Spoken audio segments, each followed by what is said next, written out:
안녕하십니까. 반갑습니다. 오늘은 NPL, 부실증권 투자할 때 권리 확보를 위해서 반드시 알아야 될 권리 질권에 대해서 알아보는 시간을 갖도록 하겠습니다. 저는 수동대학교와 영남이공대 평생교권 경매과정과 실전투자과정 경매학원을 운영하고 있는 서견 김동수 박사입니다. 먼저 질권에 대해서 알아보게 되면요. 질권이란 전당포와 같다 보시면 되겠습니다. 우리가 전당포에는 동산과 채권을 질문을 해서 이렇게 돈을 빌리게 됩니다. 부동산을 담보로 해서 빌릴 수는 없다는 거예요. 부동산은 소유권 이전 등기를 해줘야 되지 이 등기 필정을 맡겨봤자 의미가 없다는 겁니다. 그래서 이 전당포에는 부동산은 맡길 수 없고 동산과 채권을 질문을 해서 돈을 빌리는 곳이다 이렇게 보시면 되겠어요. 그래서 질권은 동산과 채권을 질문을 한다.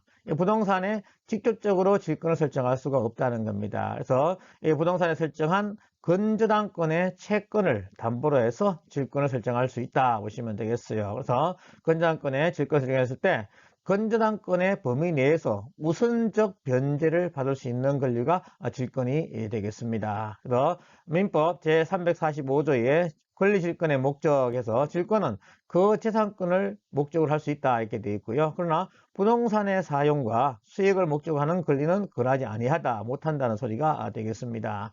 그래서 실예를 들게 되면요. 이 부동산이 있습니다. 이 부동산을 통해서 담보로 제공해서 결국 이렇게 은행에 돈을 빌렸어요. 그러면 이렇게 건저당 설정 등기를 은행에서 하게 됩니다. 그러면 이 부동산 취득한 이 값은 채무자가 되겠죠. 그래서 은행에다가 이 원금과 이자를 갚아야 될 의무를 지는 채무자가 되겠습니다. 그런데 만약에 이렇게 건저당권 설정을 했는데 이 채무자가 이자와 원금을 갚지 않게 되면 3개월 지나게 되면 이 은행에서는 BIS 자기자본 비율을 하고 기타 등등 이유로 해서 이 채권을 매각할 수밖에 없다는 거예요. 그러면 이 채권을 누가 사느냐? 유동화 전문회사에서 이걸 사게 되게 됩니다. 그래서 유동화 전문회사에서 요거를 2억 5천에 매입을 했어요. 그러면 이것을 유동화 전문회사에서 직접 채권 추심을 할 수도 있습니다. 근데 시간이 지연되게 되면 이 유동화 전문회사도 또 새로운 투자를 해야 하지 않겠습니까? 그래서 이것을 대부법인한테 이렇게 넘기게 됩니다. 그래서 조금 더 붙여서 이렇게 대부법인한테 이렇게 매각을 했어요. 그러면 대부법인에서 이 채권을 사는데 돈이 부족한 거예요. 그럼 어떻게? 빌려야 되겠죠. 그래서 제3금융 저축은행이나 아니면 신협에게 이 채권을 담보로 맡기면서 이렇게 돈을 빌리게 됩니다. 그러면 이 금융, 3금융 은행에서는 이 자기들의 어떤 그 담보를 확보하지 않겠습니까? 그래서 어떻게 하느냐? 이렇게 질권 설정을 한다 보시면 되겠어요. 그래서 2억을 질권으로 해서 이렇게 설정을 했습니다. 그래서 이 3억짜리 채권을 사는데 대법법인에서 자기 자본 7천만 원 하고 이금융에서 빌린 2억하고 해서 이 채권을 매입했다 보시면 되겠어요. 그러면 이것이 등기부 등본에 어떻게 나타나느냐 이렇게 보시게 되면요. 이렇게 건전한권을 이렇게 은행에서 이 김월동 씨의 채무자로 해서 이 건전한 설정을 했다는 겁니다. 이렇게 되면 이 건전한권을 이 은행에서 매각을 한다는 거예요. 언제? 이 3개월치 이자가 연체가 되는 그런 경우에 매각을 한다는 겁니다. 그러면 매각을 하게 되면 이것을 유동화 전문 회사에서 이렇게 사게 됩니다. 유암코라는 유동화 회사에서 이 채권을 매입을 했다는 거예요. 그래서 확정 채권 양도에서 이 등기부 등본의 순위번호는 1번이 되고 1-1이 되겠습니다. 그래서 이 1번 권리를 이 유담코에서 이렇게 매입을 했다는 거예요. 그러면 1순위에 있는 요 신한은행의 요 채권은 지워지게 됩니다. 그래서 신한은행에는 채권자로서 이렇게 지워지게 되고 유암코가 이제 승계를 받은 거예요. 그러면 유암코에서 직접 채권을 추심할 수 있지만 이 사항 때문에 또 채권 추심 못하고 매각할 수밖에 없는 상황도 있다는 거죠. 그렇기 때문에 이것을 매각하게 됩니다. 누가? 대법법인한테 이렇게 매각을 한다는 거예요. 그러면 요 권리가 대법법인한테 넘어갔습니다. 그래서 순위번호 보시면 1번이 되고 1-1이 되고 1-2가 되는 겁니다. 그래서 1번의 요 권리를 1-2가 가지고 있다는 거예요. 그렇게 되면 이 대법법인에서 이 금전이 부족하니까 빌리는 겁니다. 누구한테? 제3금융이나 신협이나 아니면 개인한테 빌릴 수 있다는 거예요. 그래서 이 신협에서 2억을 이렇게 이자 연 7%를 해서 빌렸다는 거예요. 그렇게 되면 요 신협에서는 이렇게 1-2-1 해서 1번 건전한건 무질권 해가지고 이렇게 설정하게 됩니다. 그럼 이렇게 되면 결국 이 건전한건의 범위 안에서 요 질권자는 권리를 가지게 된다는 겁니다. 그래서 요 순위번호를 이렇게 주목하시고요. 그래서 다시 그림으로 가보시면, 자, 이렇게 채권액을 채권 3억짜리 채권을 어떻게 유동화해서 매입을 했다는 겁니다. 그럼 다시 이것을 매각을 했어요. 어디에? 대부법인한테 했다는 겁니다. 그럼 대부법인은 어떻게? 이금융한테 돈을 빌려서 이렇게 질권 설정을 했다는 거예요. 그래서 이렇게 설정이 되어 있는 경우에 만약에 자, 이 물건이 매각이 되었다 하게 되면, 아니면 경매 신청으로 인해서 자, 이것이 매각이 되었어요. 그럼 배당을 해야 되지 않겠습니까? 여기서 누구한테 제일 먼저 배당을 할 것이냐 하는 문제입니다. 자, 이런 경우에 저는 이렇게 표현을 해요. 옛날에 서부식 개척시대 때 이 흑인을 노예로 삼았습니다. 그래서 노예를 도망 못 가게 하는 방법이 뭐였겠습니까? 이 발목에다가 큰 구슬을 이렇게 채우죠. 구슬을 채우게 되면 이 구슬을 들고 도망가야 되기 때문에 도망을 못 갑니다.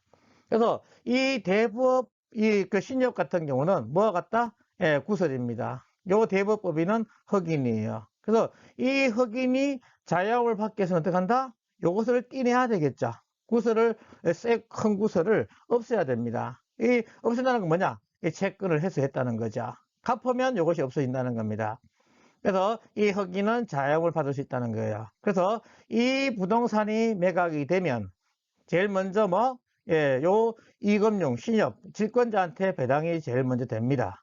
그리고 남은 돈이 대부법인한테 이렇게 배당이 된다 보시면 되겠어요. 이런 관계가 됩니다.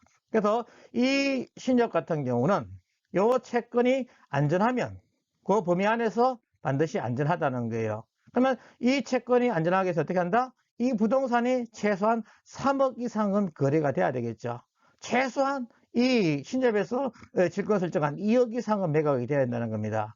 그러면 이금융에서 아니면 개인이 질권 설정할 때 반드시 확인해야 될 것이 뭐다? 이 부동산이 최소한 내 질권 채권 이상은 매각이 된다는 확신이 있어야 된다는 겁니다. 그래서 질권 설정할 때는 반드시 부동산을 봐야 된다.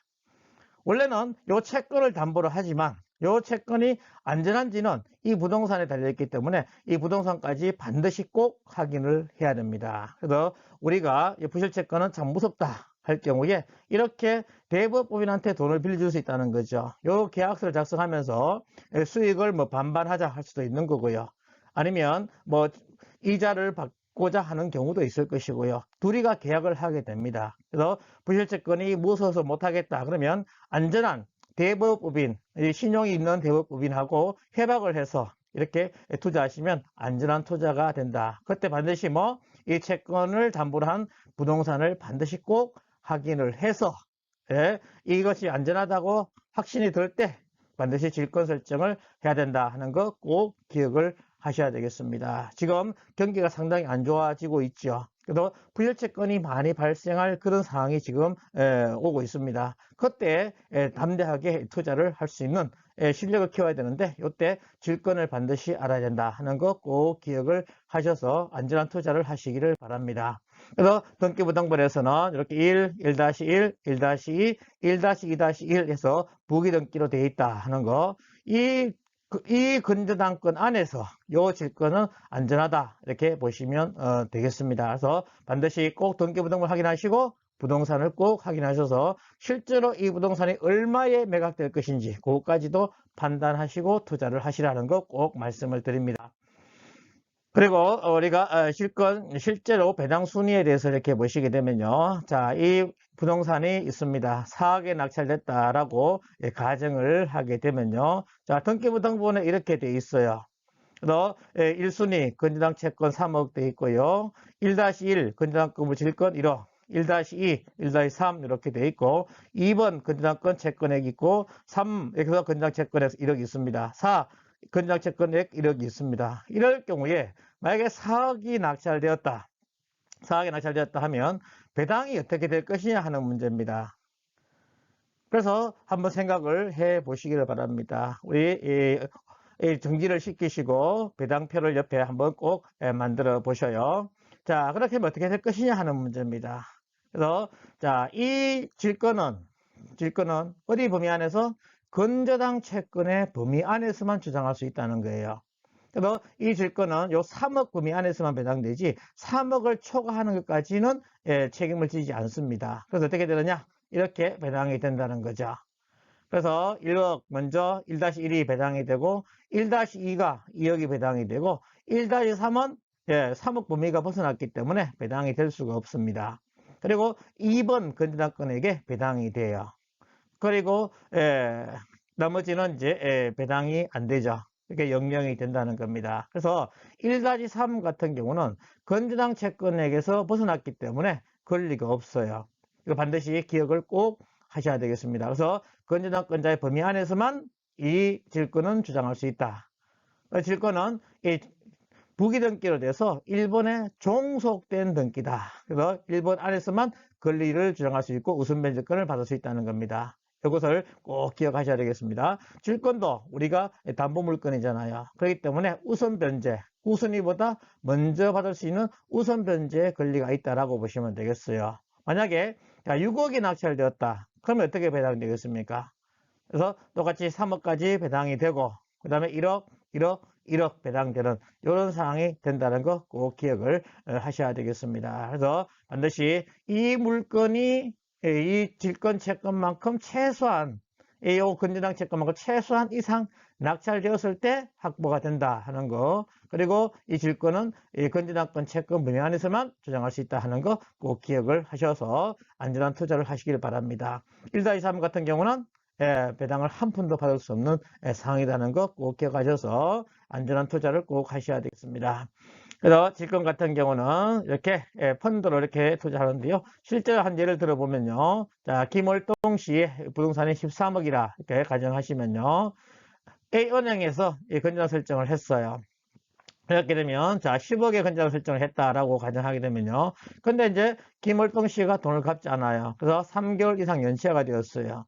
그럼 어떻게? 결국 이제 부실채권을 매각할 수밖에 없다는 거죠. 어디에? 이렇게 대부 법인한테, 아니 유동화 회사한테 넘겼다가 대부 법인한테 이렇게 넘기는 겁니다. 여기에 유동화 회사는 이제 생략이 됐다 보시면 되겠죠. 그래서 대부 법인에서 이 9억 이 채권을 이렇게 매입을 했다는 겁니다. 그래서 대부법인에서 돈이 부족하니까 어떻게 해요?